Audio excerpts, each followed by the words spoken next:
আসলে আমার হাত থেকে হঠাৎ করে পড়ে গেছে তো আমি বুঝতে পারিনি ওই সেলাইয়ের বাক্সটা। কিন্তু বকুল, এই কাফলিনটা তো খুব পুরনো হয়ে গেছে, কোনো কাজে লাগবে না, ফেলে দি বাইরে। না, ওটা আমাকে দাও। তুমি এদিকে এসো, এসো এদিকে এসো, আস্তে এখানটা বসো, তুমি আগে বসো বসো বসো। এত রিয়াক্ট করছেন কেন কাফলিনটা নিয়ে? আমাকে তো জানতেই হবে এই ব্যাপারে উনি কতটা কি জানেন।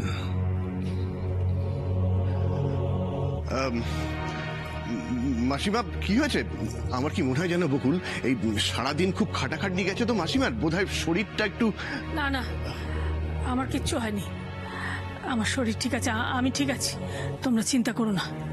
না, তুমি তো ঠিক নেই ঠাম্মি। কি হয়েছে বলো তো তোমার? আমার কেন জানি না মনে হচ্ছে তুমি কি অতীতের কোনো ঘটনা নিয়ে ভাবছো? হ্যাঁ, ঠিক বলছি ঠাম্মি? ওটা আমাকে দে বকুল।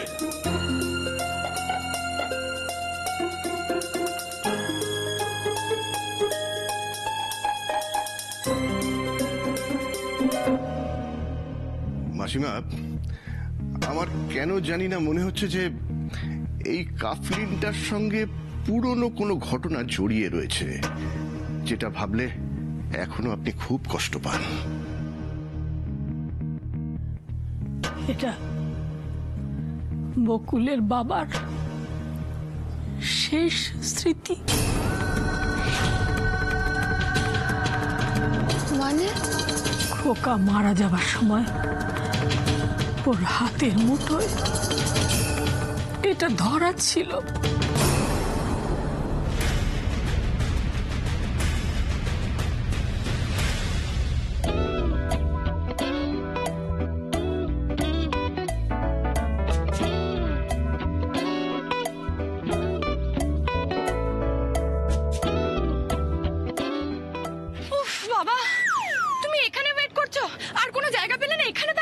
কি আর করবো বলো বেবি, তোমার বোনের পাল্লায় তো, বোনের পাল্লায় পড়লে না বাড়িটা পুরোপুরি হাতছাড়া হয়ে যেত, তার জন্য তো তোমার জন্য পালিয়ে এসেছি এত দূরে। একটা কাজও হলো না, আজকে আসাটাই বেকার হয়ে গেল। কি হয়েছে নাতে, আজ হলো না তো কাল হবে। হ্যাঁ, আবার রাগ করো না তো, আরে বাড়িটা আমাদেরই হবে। আচ্ছা এখন তাড়াতাড়ি চলো, কেউ কোত্থেকে দেখে ফেললে কেস হয়ে যাবে পুরো। তুমি চুপ করো তো, যে দেখে দেখবে, আমি আর অত লুকোচুরি করতে পারছি না। এই বাবা ধৈর্য ধরো, তাড়াতাড়ি ধৈর্য হারালে চলবে না, দাঁড়াও দাঁড়াও, সব ঠিক হয়ে যাবে, আমি আছি তো। চলো উঠে পড়ো, এসো এদিকে এসো। আরে কি চার খোকা, খোকা কোটি হাতছাড়া হয়ে যাবে কিন্তু।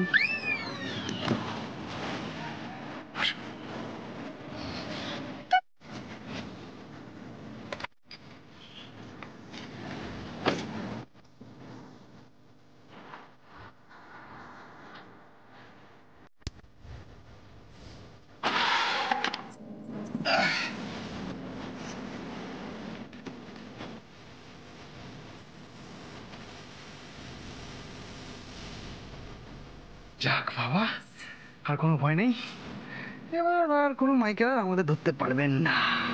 কি তখন থেকে ভয় ভয় করছো বলো তো তুমি? তোমার আবার কিসের ভয়? যত জ্বালা তো আমার। তোমার জ্বালা না, আমার যে কি অবস্থা হয়েছিল, হ্যাঁ, জলে কুমির আর ডাঙায় বাঘ, বাড়িতে বকুল আর মাঠে মামা বাড়ির গোষ্ঠী। কি মামার বাড়ির গোষ্ঠী মানে?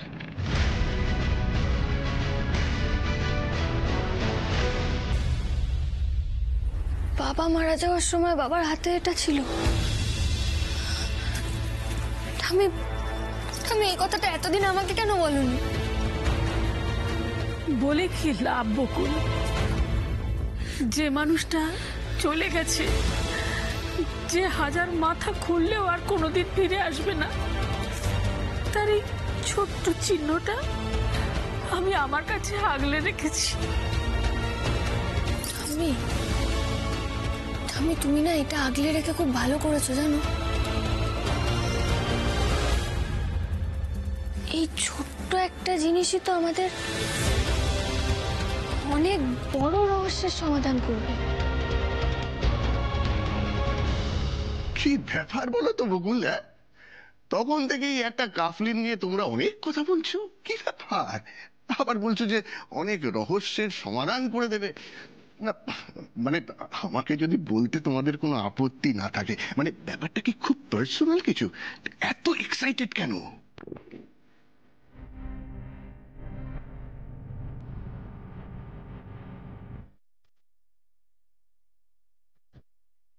দেখো কাকুমণি, এই কাফলিংটা আমার বাবা মারা যাওয়ার সময় বাবার হাতের মুঠোতে ছিল, অথচ আমার বাবা কিন্তু এসব পড়তেন না, প্রথম কথা। আর দ্বিতীয় কথা, বাবার পরনে তো তখন পুলিশ ইউনিফর্ম ছিল। তো না, তুমি কি বলতে চাইছো? কেন এসব নিয়ে এত কথা বলছিস তুই?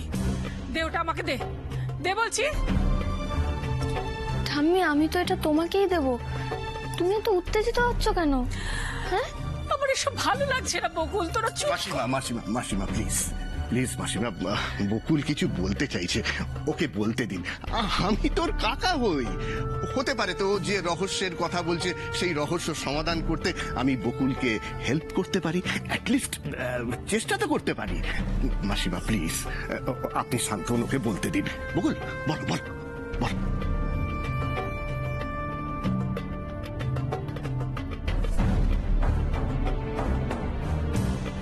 বাবা মারা যাওয়ার সময় বাবার হাতের মুঠোতে এটা ছিল,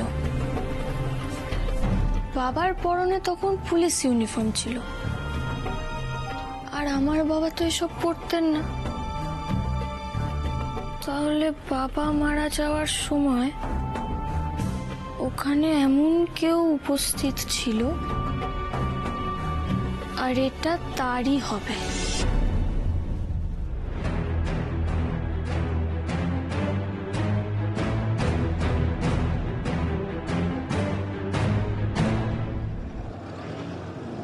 কি ব্যাপার বলো তো? ওই মিষ্টি আনতে যাওয়ার নাম করে তুমি কি ওসব ছাইপাশ গেলে আসছো? তোমার দিব্যে, আমি এসব ছুঁইও না এখন। তাহলে এরকম আবল তাবল বকছো কেন তুমি? আবল তাবল বকছি না। না মানে আমি বলতে চাইছিলাম যে বকুলের বর ঋষি, এটা ঠিক বলেছি তো? কুনাল, তুমি আবার শুরু করলে? হ্যাঁ, আমার কথাটা তো শেষ করতে দাও। জানো, আমি বলতে চাইছি যে মানে তাহলে ঋষি আর আমি তাহলে ভাইরা ভাই হলাম তো? হ্যাঁ, তো তো মানে বকুলের শ্বশুর বাড়ির লোকজনকে তুমি তো কিছু একটা বলে সম্বোধন করবে। বোকার মতো কথা বলো না কুনাল। একে তো আমি ওই বকুলকে সহ্য করতে পারি না, তার উপর আবার ওর শ্বশুর বাড়ির লোকের সঙ্গে আমি আত্মীয়তা পাতাবো? খেয়ে তো কাজ নেই আমার। আমার একটা প্ল্যানও সাকসেসফুল হতে দিল না আজ। যাক যাক, মাথা ঠান্ডা করো। আজ বকুলকে বার্থডে উইশ করেছো তো? এই, তুমি কি আমার ধৈর্যের পরীক্ষা নিচ্ছ? না না না, তুমি কি আমার ধৈর্যের পরীক্ষা নিচ্ছ? একে তো ওই বকুলের ন্যাকামো আমি সহ্য করতে পারি না, তার উপর আবার ওর শাশুড়ি এসে ন্যাকামো করতে শুরু করলো। কখন এসেছো? তোমার হাজবেন্ড আসেনি? এই ওই অসহ্য। মামি এসবও জিজ্ঞাসা করছিল আবার। আমার মামি? তুমি তুমি আমার মামি বলছো? তোমাকে বলেছিলে ওদের সঙ্গে আমার কোনো সম্পর্ক নেই। তুমি ঠিক আছে, আমি ভুলে গেছি। আমি বুঝতে পারছি তোমার রেগে থাকার কারণটা খুব সঠিক। তবে আমার কি মনে হয় বলো, তোমার বোন বকুল না পুরো বাবার সাথে নিজের গন্ডি কেটে রেখে দিয়েছে। ওখানে চলতে গেলে খুব সতর্ক হয়ে চলতে হবে, আমাদের আরো কেয়ারফুল হতে হবে, জানু, বুঝলে? আমার ভাল লাগছে না। দেখো গুনাল, যে উদ্দেশ্যটা নিয়ে আমরা এখানে এসেছিলাম সেটা তো সফল হলো না। মাঝখান থেকে ওই বকুলের লাভ হলো, বিনা পয়সায় ওই শাড়িটা পেয়ে গেল। মা ঠাম্মির সামনে তো বাড়ির কথাটাও তুলতে পারলাম না। কে জানে আবার কোন চুতে কোন বাহানা নিয়ে আমাকে বারাসাত আসতে হবে। দেখো, আজ যখন কাজটা হলো না, তাহলে তো আরেকদিন আমাদের বারাসাত আসতেই হচ্ছে। তবে এবার কিন্তু আরো সতর্ক হয়ে আসতে হবে। বকুলের আগাম খবর না নিয়ে আমাদের আর এমুখো হওয়া চলবে না।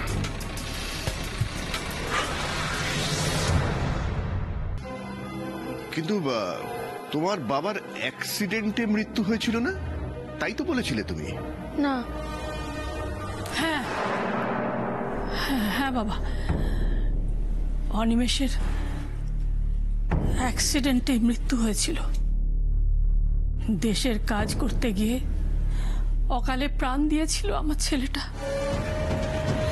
খুব সৎ পুলিশ অফিসার ছিল তো, অন্যায় একেবারে সহ্য করতে পারত না, কোনো মূল্যেই না।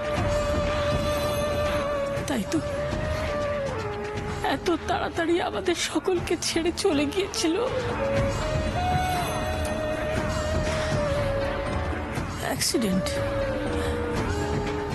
অ্যাক্সিডেন্টই হয়েছিল। সকলে বলতো আমার ছেলেটা ভগবানের অংশ, তাই বোধহয় ভগবান ওকে এত তাড়াতাড়ি কাছে টেনে নিয়েছে।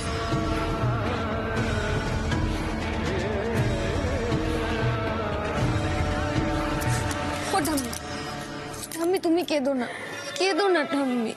তুমি তো অনিমেষ সান্যালের মা। অনিমেষ সান্যালের মা কখনো এভাবে কাঁদে বলো তো?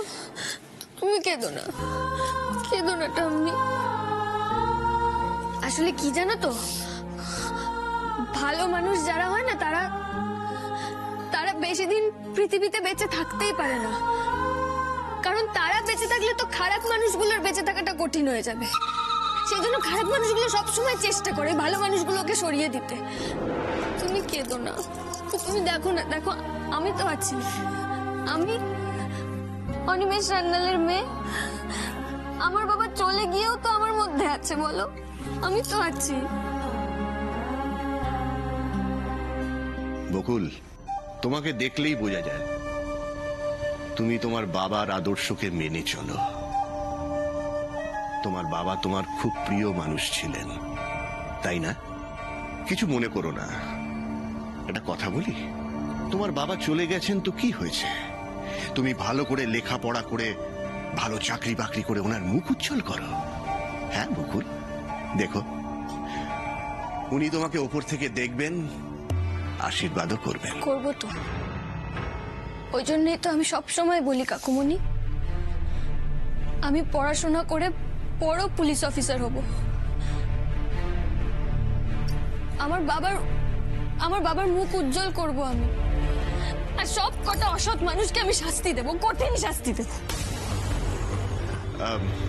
মাসিমা, আপনি কিন্তু একটা কথা ঠিক বলেছেন, ভয়ঙ্কর অতীত যত তাড়াতাড়ি সম্ভব ভুলে যাওয়া যায় ততই মঙ্গল।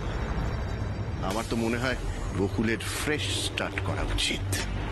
হ্যাঁ বকুল, তুমি তাই করো। কি জানো, ভালো ভাবলে ভালো থাকা যায়। এই আমার কথাই ধরো না, আমার যখন কোনো বিষয় খুব রাগ হয় আমি চেষ্টা করি সেই বিষয়টাকে যত তাড়াতাড়ি সম্ভব ভুলে যেতে। এতে কি হয় জানো, বেশ শান্তি পাওয়া যায়। বকুল, আমি তো তোমার কাকুমণি হই, তাই তো? আমার একটা অ্যাডভাইস রাখবে? আমি বলি কি, বাবার মৃত্যুর থেকে বাবার সঙ্গে তোমার কাটানো বিভিন্ন ভালো ভালো মুহূর্তগুলো, সেগুলোকেই শুধু মনে করো, আর সেগুলোকেই মনে রাখার চেষ্টা করো। কেমন? তুমি দেখো, তুমি অনেক মনে জোর পাবে। আমি আমার বাবার সবটা মনে রাখতে চাই কাকুমণি, কিচ্ছু ভুলতে চাই না।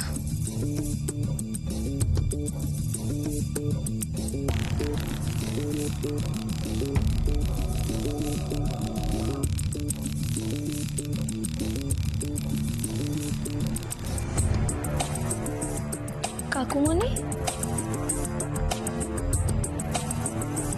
কাফলিং তো তোমারও খুব প্রিয়, তাই না?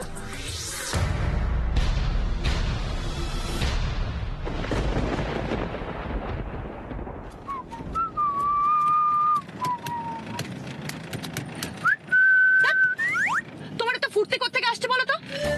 এত সুন্দর একটা প্ল্যান ভেস্তে গেল, তোমার আফসোস হচ্ছে না? একদম না, না মানে হচ্ছে, আফসোস তো হচ্ছে। তবে আমি ভাবছিলাম যে ভগবান যা করেন মঙ্গলের জন্যই করেন। দেখো আমরা কত লাকি। ইয়ার কি করছো তুমি আমার সঙ্গে? না জানো, আর কি নয়, সত্যি বলছি। তুমি ভেবে দেখো, আমরা যে কতবার ধরা পড়তে পড়তে পড়তে ঠিক সময় বেঁচে যাই, তাহলে আবার লাকি হলাম না? লাকি। এরপর দেখবে এমন একটা বিপদে পড়বো সেখান থেকে আর বেরোতেও পারবো না, তখন বুঝবে আমরা কতটা লাকি। আরে কি হলো? যা পাংচার। তার মানে আবার বাস বা ট্যাক্সি?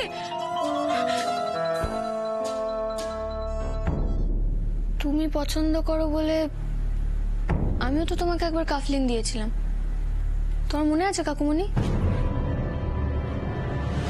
এটা তোমার জন্য। এই কাফলিংটা দেখেই না আমার তোমার কথা মনে পড়ে গেল। হ্যাঁ, মনে পড়েছে। ভালোবাসতাম মানে কি জানো, ওই মাঝে মধ্যে শখ করে পড়তাম, মানে নিয়মিত পড়ার কোনো অভ্যেস ছিল না। ধরো কখনো কোথাও একটা ইনভিটেশনে গেলাম, তখন পড়তাম, এই আর কি। ঠাম্মি, এটা আমি আমার কাছেই রেখে দিই। হ্যাঁ না মা, ওটা আমাকে দে, ওটা আমার কাছেই থাক। এই বুড়িটা তো ব্যাগড়া দিচ্ছে কেন? কাফলিনটা বকুলের কাছে থাকলে তো প্রমাণ লোপাট করতে আমার অনেক সুবিধে হতো। কেন এরকম করছো কেন? এটা আমার কাছে খুব যত্নে থাকবে, আমি ভালো করে রেখে দেবো। না রে মা, ওটা ওটা আমার কাছে থাক। এই ছোট ছোট জিনিসগুলোর মধ্যে আমি আমার ছেলেটাকে খুঁজে পাই। এই ছোট ছোট স্মৃতি নিয়েই তো আমি বেঁচে আছি। এটা সেলাইয়ের বাক্সের মধ্যে কেন রেখেছিলাম জানিস? রোজকার কাজের জিনিসের মধ্যে যদি ওটা থাকে, তাহলে রোজ আমি একবার করে আমার খোকার কথা মনে করতে পারবো। খোকার মুখটা মনে পড়বে। শুধু সেই জন্য আমি এটা সেলাইয়ের বাক্সে রেখেছিলাম।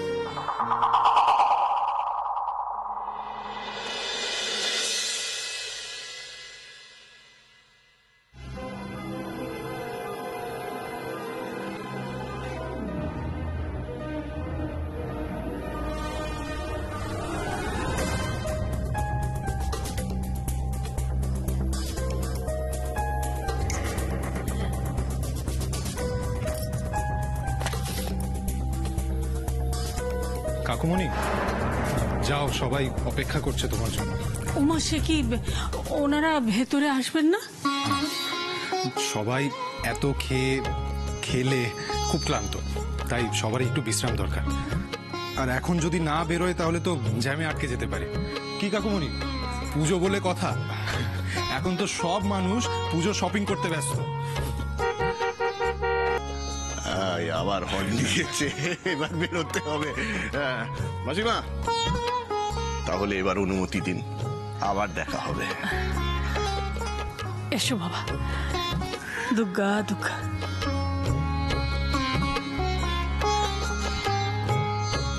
এই যে ঋষি, একটু তাড়াতাড়ি বেরোস, আবার যেন এখানে থেকে যাস না। তুই তো আজকাল বারার সাথে আসলে ফিরতেই চাস না।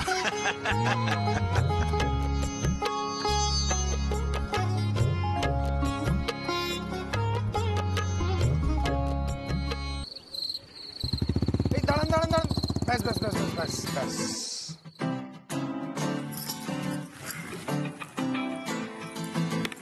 এখানে দাঁড়াতে বললেন কেন? কারণ আজকে আমরা এখানেই ডিনার করব। এখানে?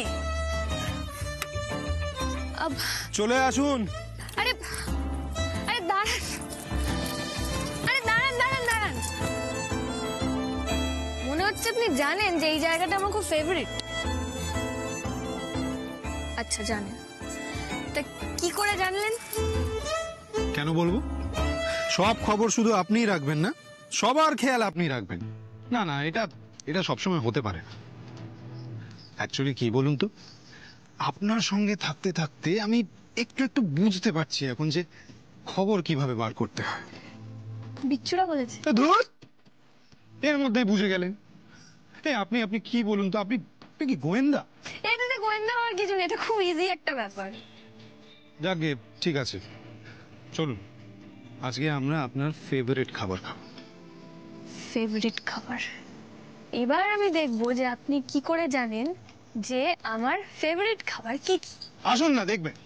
আসুন আসুন আসুন, বসুন, কারণ আজ কি শাম বকুলকে না। Thank you thank you thank you. ওফ, আমি তো মানে জাস্ট কোনোদিনও ভাবিনি যে আমার জন্মদিনটা এইভাবে কাটবে, যে আমি এতগুলো সারপ্রাইজ একসাথে পাবো। সেটা তো স্বাভাবিক, অন্যান্যবার জন্মদিনে তো আর আমি ছিলাম না, এবার আছি। আমার থেকে ভালো সারপ্রাইজ কেই বা দেবে আপনাকে? আর কেই বা আপনার মনের কথা এত স্পষ্ট করে জানবে?